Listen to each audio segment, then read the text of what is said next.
Hey everyone and welcome back to Final Fantasy XIV, where today it is time for our level 55 armor request. And today's minion relic gives us the Dust Bunny. Alright, Blandsteer, what do you got for us today? Blandsteer is seething with barely contained fury. What do you want? More work, is it? Well, I took another job from that conjurer and his mates. Something for the Lancer this time. Did my best, I did. Forged and reforged until I thought I had a piece of Klein to be pleased with. But she took one look at my work and turned her bloody nose up at it. Not pretty enough, she says, so I told them they can take their fancy Lancer and toss her into the damn sea. Benethair is still lurking near the wench, but I doubt even you could satisfy that over-particular pig-sticking lass of his. I think, Blandsteer, you still have a few ego issues to work out. But yeah, let's head on up to the drowning wench and see what exactly the issue is. Not pretty enough? Fair enough, I suppose. Nothing wrong with having a little bit of style, but I do believe function comes over form. Or before form, rather. Mr. Satora, I had hoped you would be along. Your colleague appears to have abandoned our commission in a fit of pique, and left poor Barbarella here bereft of her promised armor. Oh, he made me some armor alright, but the style was absolutely dreadful. How can I possibly perform legendary deeds looking like an oversized kettle? Imagine the portraits they would paint. Imagine the sculptures. As you can see, she is quite particular about her appearance. Thus, I would task you with crafting her a Kairos that is as eye-catching as it is unyielding. Mayhap Forge Master Hananza would deign to offer her experienced opinion, as she did the last time. Alright, this is something I think I can do, but yeah, it doesn't hurt to get some advice from an expert. Not that we are not an expert at this point, but it is always important to learn from your peers.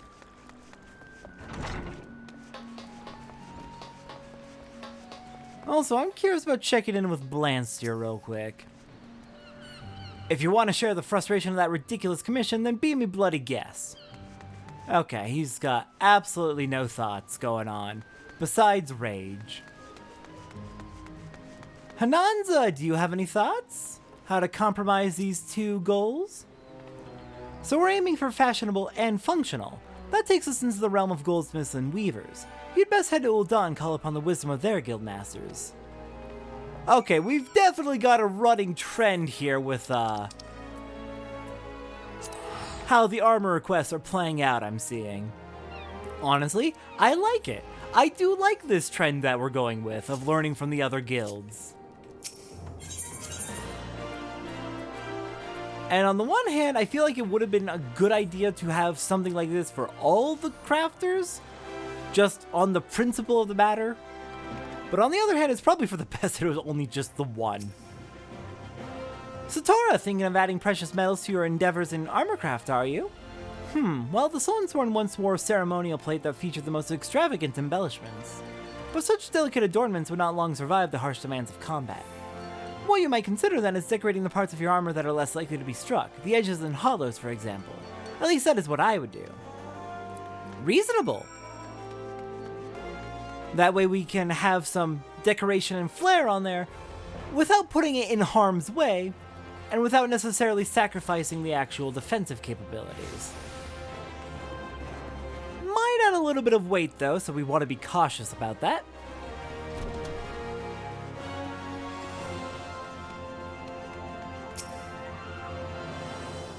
Satora, you seek to apply the sensibilities of weaving to your efforts in armorcraft. How strange, I but recently spoke on a similar subject to a rugged Rugadin fellow. He seemed a tad embarrassed to be asking, but listened with earnest enthusiasm nonetheless. Oh, he may be learning more than I thought after all! I fear I become rather passionate in my instruction and lectured over long on the merits of form versus function. But to return to your query, I would ask that you consider the use of color in your designs. And not simply the choice of hue, even the same shade can have a drastically different impact when enhanced with a lustrous, glossy sheen. Okay. Makes sense, makes sense. Let's head back to Hananza, report back, and see what we can glean from this. Using some color, not just color, but different finishes as well as making sure our decorations are limited to the areas that are less likely to get destroyed.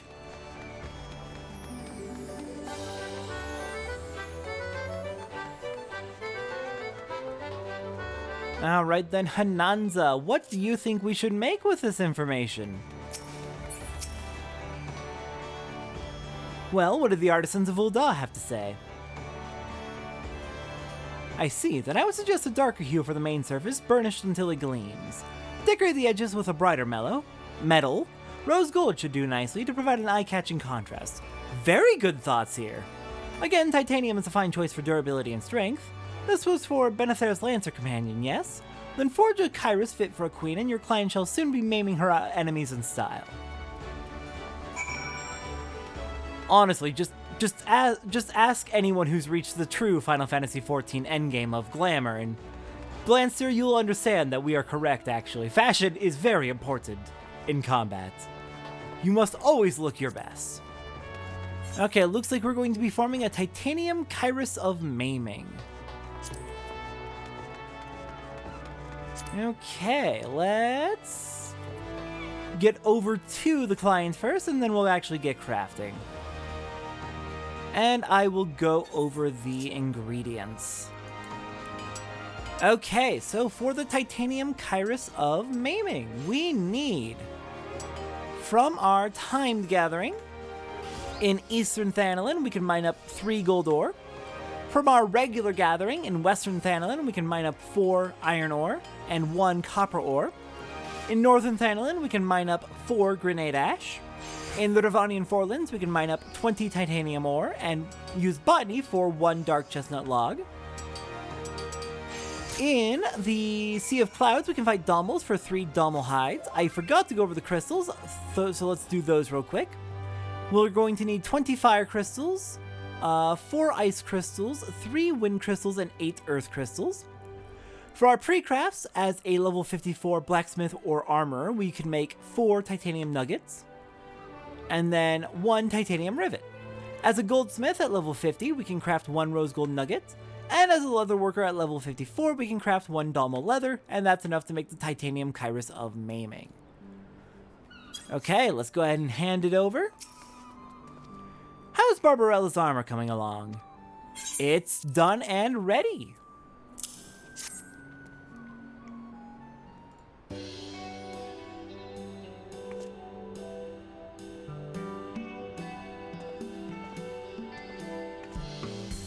Don't tell me you forged some of the spear wheel and she-demon actually approves of. Hold still a moment.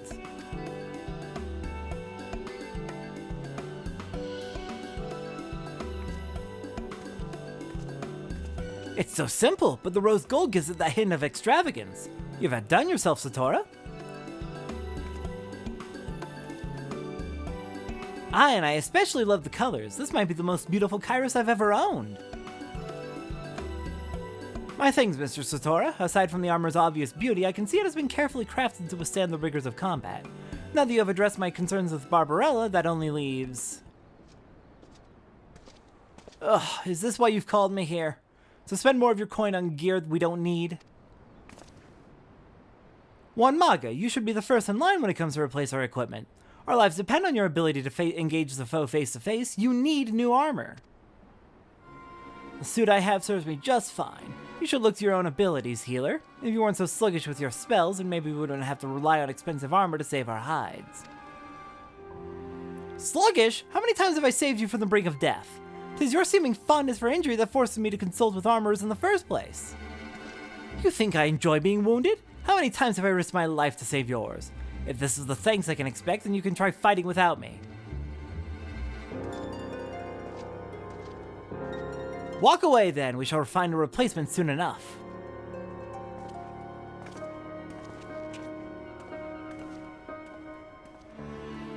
The way they argue now, you'd not think they'd been friends since childhood.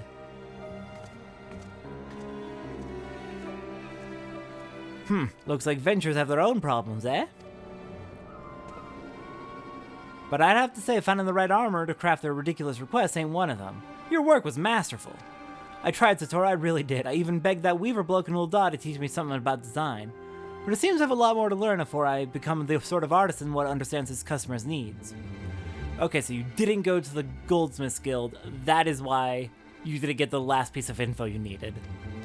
Hanan's is the one I should really be talking to. That too! As Forge Master, she's had years of experience in crafting to meet a client's wishes. If anyone will know what I gotta improve, it'll be her. By God's beer, I never thought the day would come when I'd fall to my knees to beg for that harpy's help, but it's time I changed my ways. Bladseer, I'm proud of you. I just objectively just proud of you. I've got nothing else to say. You've come so far, you're continuing to try. It's very pleasing to see. Okay, let's get started on our crafting log for today. And I'll start off by making my own version of the titanium Kyrsa maiming, one for myself. And let's start going over those ingredients. Alright, for our crafting today, we're doing the level 55 and level 56 crafting. For the crystals, we need 2 lightning shards, 235 fire crystals, 73 ice crystals, 67 wind crystals, 152 earth crystals, 8 lightning crystals, and 16 water crystals. From our time gathering in Eastern Lenosha, we can mine up 4 volcanic rock salt. In Eastern Thanalan, we can mine up 18 gold ore. And in the Kurtha Central Highlands, we can mine up 15 dark steel ore. Okay, let me hide everything we've already crafted so it's a bit easier to go through this. Alright, from our regular gathering in the South Shroud, we can mine up 5 silver ore and use botany for 6 flax. In Western Thanalan, we can mine up 35 iron ore and 6 copper ore. In Northern Thanalan, we can mine up 35 grenade ash. In the Ravanian Forelands, we can mine up 175 titanium ore, gonna be there a while, and 6 stalks of Raimi with our botany. And more botany, we can get 26 dark chestnut logs. In the Ravanian Hinterlands, which we can technically go to now by heading southwest out of the Ravanian Forelands, I think we can go there now. I think we can technically go there as soon as we reach, as soon as we can go to the Forelands. I didn't go there because we haven't been there in the main story, but you can mine up in the area around there 20 hard silver ore. I just bought the hard silver ore off of the market board. Alright, next up in the Churning Mist, we can mine up 25 hard silver sand and 48 cloud mica. And in the Kurthas Western Highlands, we can use botany to get 2 mistdill. From fighting enemies next, we can fight wyverns in the Ravanian Forelands to get 2 wyvern wings. We can fight, also in the Ravanian Forelands, bears to get 4 bear fat. Let's see. In the Sea of Clouds, we can fight Dalmals to get 51 Dalmal hides. In the Kurthas Western Highlands, we can fight Deep Eyes for 16 Deep Eye tears. And where do I get dragon skin again? Oh, okay. So dragon skin we can get from a few places, but it looks like the best place is... Let me actually pull it up on the map. It's an area we've been to in a fishing video, and only in a fishing video. But in the Ravanian Forelands, you can start from Onyx, try and go all the way to the top floor, and then head out along this path leading up here, through Esdai, out here, and then all the way up here to the Iron Feast, and here you can fight dragons to get 12 dragon skin. Or you can just buy it off the market board. Either way is fine. Alright, next up, moving on to pre-crafts. As a carpenter at level 54, we can craft 1 dark chestnut lumber. As a blacksmith or armorer at level 50, we can craft 5 dark steel nuggets. At level 54, we can craft 35 titanium nuggets. And then 5 titanium rivets. And then at level 56, we can craft 12 titanium ingots. As a goldsmith at level 50, we can craft 6 rose gold nuggets. At level 54, we can craft 5 hard silver nuggets. At level 56, we can craft 5 hard silver ingots. As a leather worker at level 54, we can craft 17 Dalmal leather. At level 56, we can craft 4 dragon leather. As a weaver at level 32, we can craft 1 craft of linen yarn for 2 total. At level 54, we can craft 2 crafts of Raimi thread for 4 total. At level 54, we can craft 2 Raimi cloth. As an alchemist at level 53 and 54, we can craft 1 craft of grade 1 dexterity dissolvent for 2 total, 2 crafts of grade 1 strength dissolvent for 4 total, and 1 craft of vitality dissolvent for 2 total. And that should be all the pre-crafting we need to do for everything at level 55 and 56, which should include... Yes, it does include our collectible that we're going to be crafting once I have finished up with the rest of the crafting log, so I will be right back. Alright, went ahead and finished crafting everything. Let's take a look at everything we made for today. Mostly just armor. Improved armor for maiming, fending, scouting, striking. Mostly maiming and fending, though. I'll have to go ahead and get that all equipped and materiaed up. Item level 139 on a lot of it, which is good improvements. Alright, last thing we're going to do for today is, of course, going to be our daily collectible. Alright, today's collectible is going to be a rarefied titanium fry pan. Let's get that crafted and then we'll run down to the collectible appraiser here in Limsa to trade it out. Get ourselves some more script.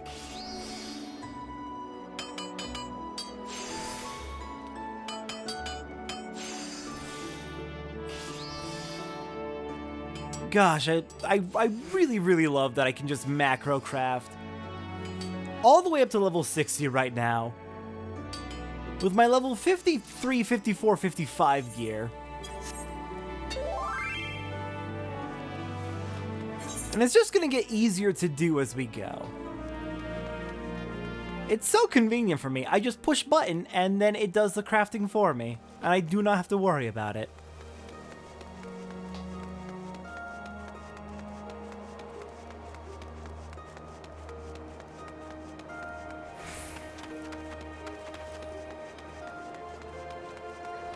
Alright, now where was that collectible appraiser? Were they all the way on the far end of Hawker's Alley? I think they were. Shoot.